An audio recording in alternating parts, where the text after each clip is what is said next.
2023 into early 2024 has been an insane period for video games, both for the better and worse. While the AAA industry itself is collapsing at the seams, with layoffs and studio closures at an unprecedented high, I'd be a liar to ignore how strong recent game releases have been. From games of massive scope and ambition such as the excellent Baldur's Gate 3, to deceptively layered indie releases like Void Stranger. And if you know this channel, one thing I've been very happy about is the return of mecha games. Armored Core 6, Megaton Musashi, and even janky yet charming licensed games, based on classic mecha series like Grendizer, seem to be popping up left and right again, and I honestly couldn't be happier, even if the quality fluctuates heavily between these releases. But earlier this year, among this new wave of mecha games, released a 2D action game prequel to the somewhat forgotten third-person 90s mecha shooter, Slave Zero, a game that I've covered on this channel in the past. Slave Zero X. While an exceptionally flawed game in numerous ways, Slave Zero X ended up being a title that exceeded my expectations somewhat, and to me is one of this year's standout indie releases. And much like its third-person shooter predecessor, it has a distinct identity and playstyle that really feels like nothing else. Especially in the world of 2D action games. Slave Zero X is set an undisclosed amount of time before the events of the original game,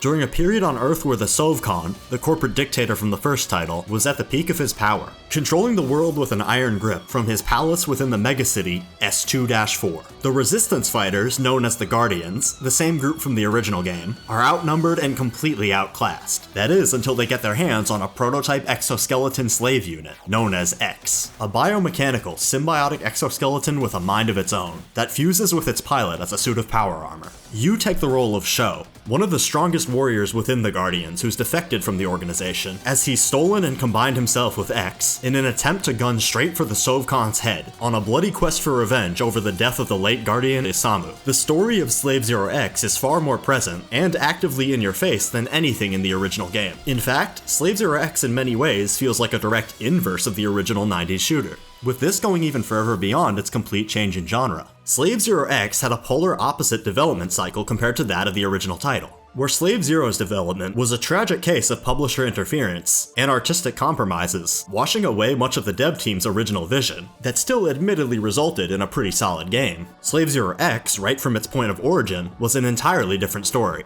When Slave Zero's original development studio, Infogrames, first dissolved in 2003, many of its individual intellectual properties were sold off and shopped around across the game industry, with Slave Zero being one of those many properties left floating in the void of obscurity, with no real industry interest in turning a forgotten one-off mecha shooter into an actual series. Though eventually the licensing rights for Slave Zero would land in the lap of independent game publisher Ziggurat, a company that had acquired many Atari and Infogrames IPs, who would collaborate with Night Dive Studios on the digital re-release of that original game. But it was Wade Rosen, who at the time served in a leadership role at Ziggurat, who would start workshopping and pitching which of these old IPs to resurrect. He would end up approaching his friend and game producer at independent studio Poppyworks, Wolfgang Wozniak, with the offer of taking one of these dormant series and giving one of them a new entry. Wozniak, in a third baton pass, would share the list of potential series with his friend Tristan Chapman, better known online by his handle Sinnock, known best previously for developing the shmup Devil Engine. Sinnock at the time had been developing a prototype for a 2D action side-scroller, though he had yet to settle on an aesthetic and actual direction for this demo, so Wozniak's offer felt perfect. And with his inherent interest in mecha, and its obvious classic anime influence, Sinnock quickly chose Slave Zero. From here, Sinnock would enlist the help of his colleague, London-based illustrator Francine Bridge, knowing that she had an equal love for the mecha genre, and a solid understanding of classic OVA aesthetics. Her art drawing heavy influence from the works of mangaka Yasushi Nirasawa, an underappreciated legend in the world of mechanical design and garage kits, with his most famous design being Fancure, the leading robot of his short manga Phantom Core. One look at the fantastic painterly artwork of Francine Bridge, along with the self-admitted influence of Kakugo no Susume mangaka Takayuki Yamaguchi. Bridge's artwork is seriously stunning. She's created some of the most unique, sickly-looking creatures in contemporary mechanical design, and her artistic influences are some genuine manga and mecha deep cuts that couldn't be more clear by taking a single look at her designs. So Sinnock bringing her on board as the game's art director was an absolute stroke of genius. From here, Sinnock and Bridge would take a look at the design documents for the original Slave Zero, and the unfortunate realities of the cuts that had to be made in development, taking a particular interest in the original concept designer, Ken Capelli's artwork. The organic, biomechanical monstrosities that were originally intended to serve as the central look for Slave Zero would be fully leaned in on for this prequel, with Bridge pulling direct influence from the initial inspirations listed by Sean Vess, Margaret Stahl, and Ken Capelli in that original Slave Zero design document. Biobooster Guyver, Genocyber, Evangelion, and much more. Sinnock and Bridge wanted this new Slave Zero game to accurately capture the feeling of a hyper-violent, sexual, and fast-paced 90s OVA, staying true to honoring that direct Japanese influence that the initial pitch for that original game was supposed to follow. And from here it was decided to set this new Slave Zero game in a time before the giant towering biomecha of the first outing reigned supreme, when instead bioorganic power armor and mechanical augmentations were the norm, to better suit the 2D action game genre shift. With Sinnock taking the role of director and lead designer of this new game, and Francine Bridge serving as the game's art director, the team at Poppyworks would get to work, and Slave Zero X would be put into production.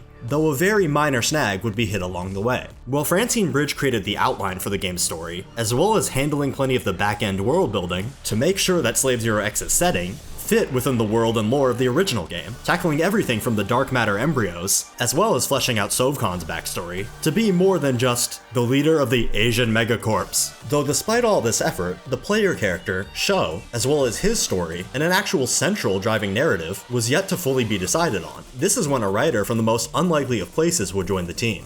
Having quit Rooster Teeth years before it was on its deathbed, Ruby's former lead writer, Miles Luna, would offer his services to write much of the game's dialogue, as well as its overall central narrative. Being a fan of many of the series that the Slave Zero X team was already drawing influence from, Luna jumped at the chance to write the game, free from the crunch-heavy restrictions he was used to at Rooster Teeth. To make things very clear, Slave Zero X was done by a very small team, consisting primarily of Poppyworks employees, as well as freelance artists who would be brought on to create the game's assets and help flesh out its incredibly distinct style. Nearly everybody within the dev team at Poppyworks was allowed to fully flex their creative muscles, working in a very collaborative process that resulted in a smooth development, and in turn, Slave Zero X would release on February 21st of 2024. If there's one true standout reason that I recommend playing Slave Zero X, and an element where none of the game's actual issues spawn from, it has to be the game's incredible art direction. Slave Zero X is one of the most visually striking games to come out this year, and likely this entire console generation. The look the team decided to go for was a 2.5D Sega Saturn influenced beat-em-up, using a hybrid of 3D and 2D assets for backgrounds,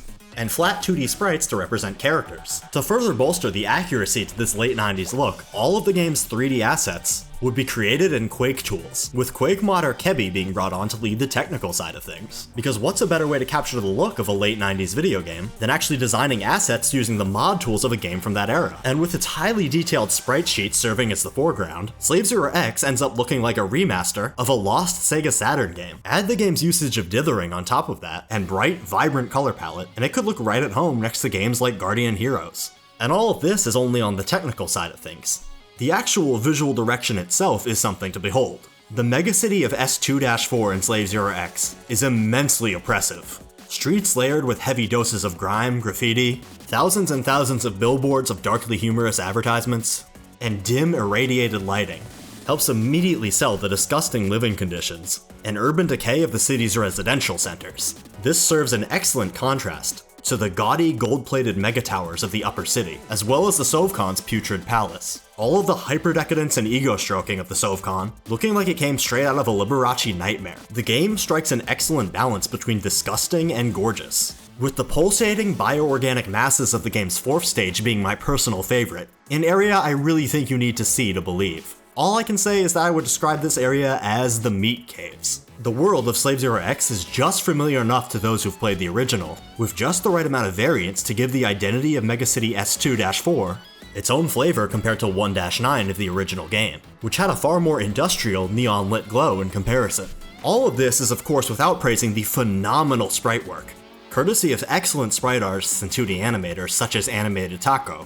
Every single sprite sheet in this game is immensely detailed, perfectly translating the artwork of Francine Bridge into a pixelated form. And speaking of her artwork, this game's mechanical and enemy designs are something to behold. From the showboating Americana-decorated first boss, General Thorman, to the husks and unactivated bodies of biomecha strewn in the background of the game's laboratories, to the mutated monstrosities that shoot projectiles out of their rotted vagina stomachs. Yes, I'm being serious about that part too. I had to stop and admire every design in the game. This is also true for the game's character portraits, which appear during the game's cutscenes and conversations, and feature a distinctly lithe and effeminate look, even on the more muscular characters. And while these designs may not be to everybody's taste, I feel like they fit the grimy cyberpunk world of Slave Zero perfectly. And you'd be hard-pressed to deny how amazing Showa and X's design is. From their permanently grimacing expression to the flowing white locks and deep red metallic armor.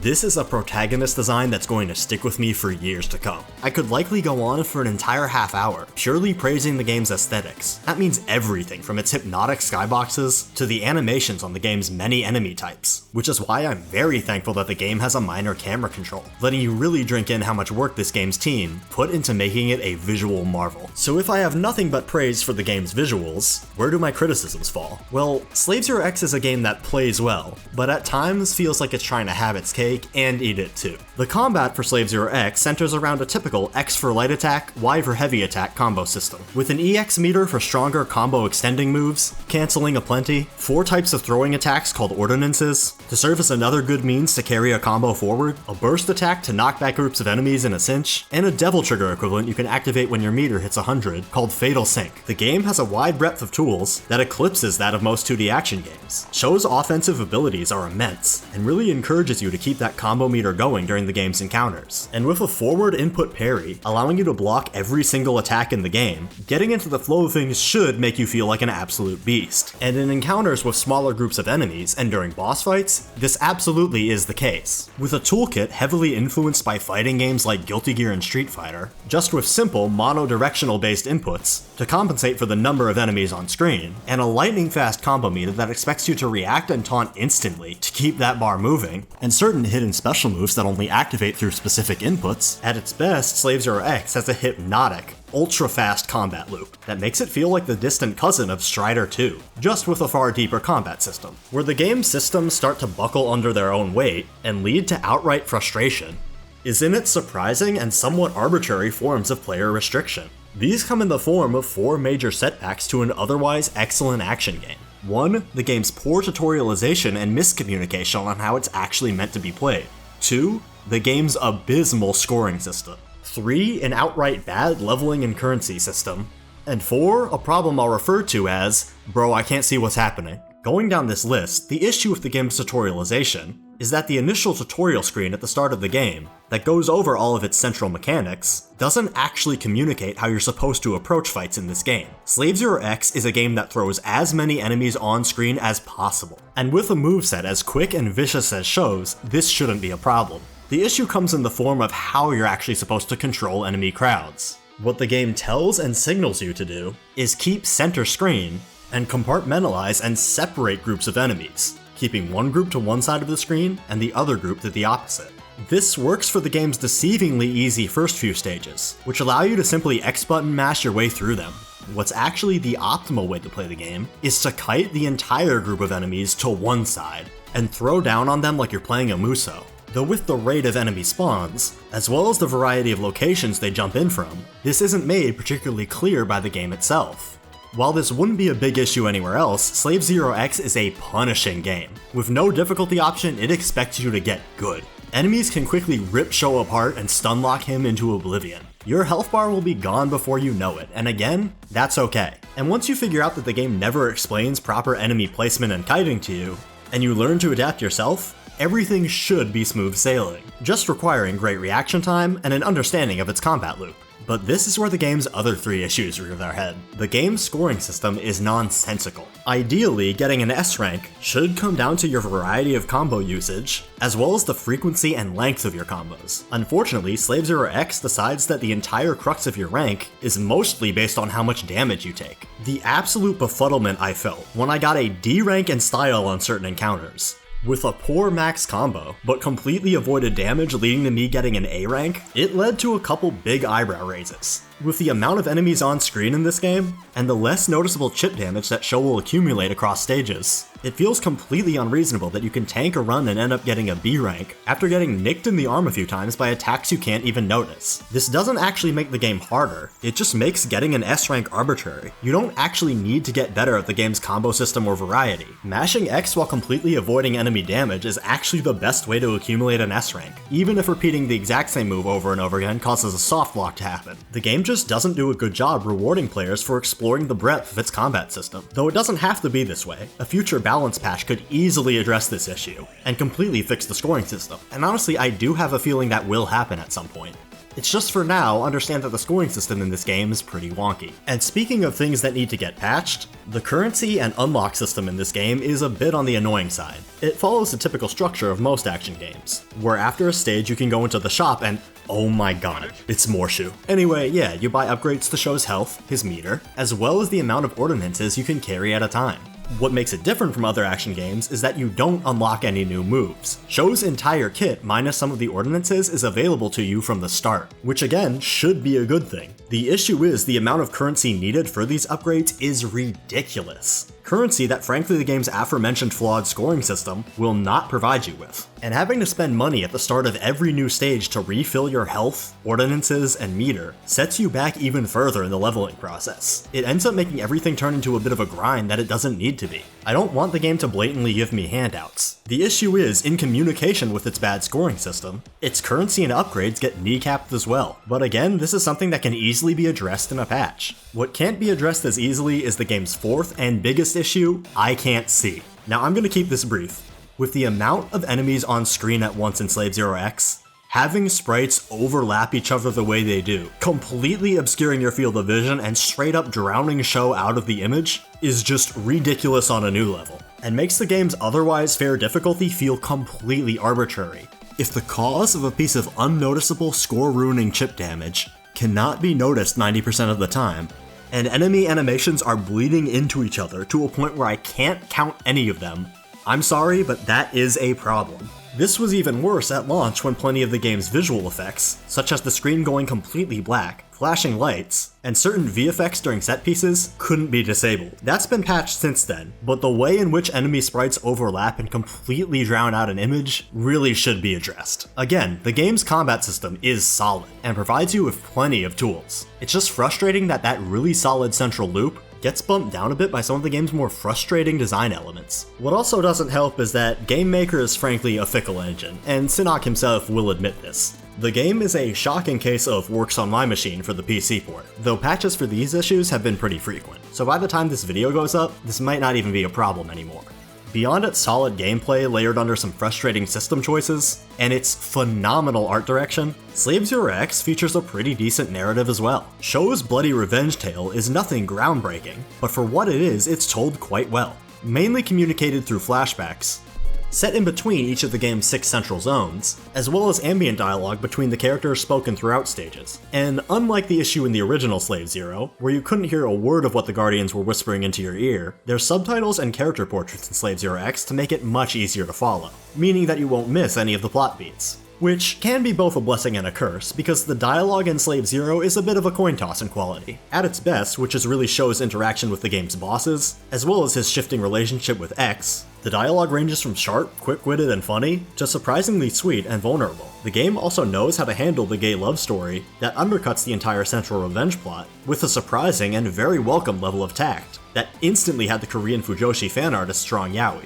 which is a win in my book. There's also some very welcome appearances of characters and iconography from the original game, like the most important one of all, the funny monkey graffiti. Unfortunately, certain characters, such as Shou's handler, Aisha, and the leader of the Guardians, Kurikara, feel very undercooked compared to Shou and X, with some occasionally groan-worthy dialogue showing up in their conversations as well. But the actual best pieces of writing in the game is the dialogue spoken by the Sovcon, as well as the unlockable codex entries hidden throughout each level, written by Miles Luna and Francine Bridge. The codex and Sovcon's dialogue are full of flowery prose, symbolic wordplay, and some incredibly intriguing implications about the greater world of Slave Zero. The codex entries are also complemented by excellent artwork, provided by Francine Bridge and 3 other concept artists who worked alongside her, Tia Roher, Eric Rossi, and Alexis Simonet. And when it comes to the Sovcon, Jameson Price plays the role, absolutely chewing the hell out of the scenery in the few appearances he has. and completely stealing the show in terms of the game's vocal performances, which are already pretty solid across the board in both languages, English and Japanese. Speaking of audio, the game's music by Protodome is absolutely insane,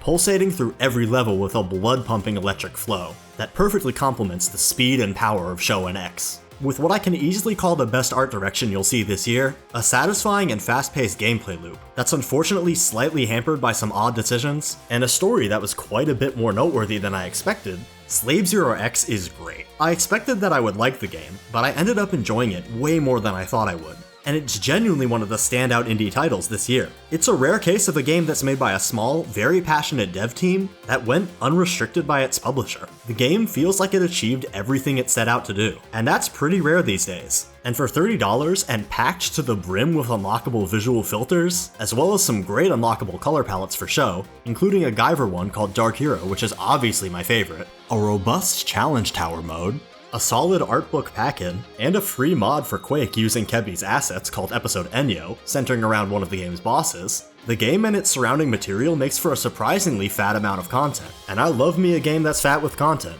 especially one that goes out of its way to resurrect a long-dormant series and pays some genuinely great respect to the source of its inspirations. I have no caveats about recommending picking up Slave Zero X at base price. It's a solid labor of love that unfortunately snuck under a lot of people's radars this year because of how packed it's been. And if some of the issues I addressed here are patched, it will genuinely become one of my favorite games of 2024.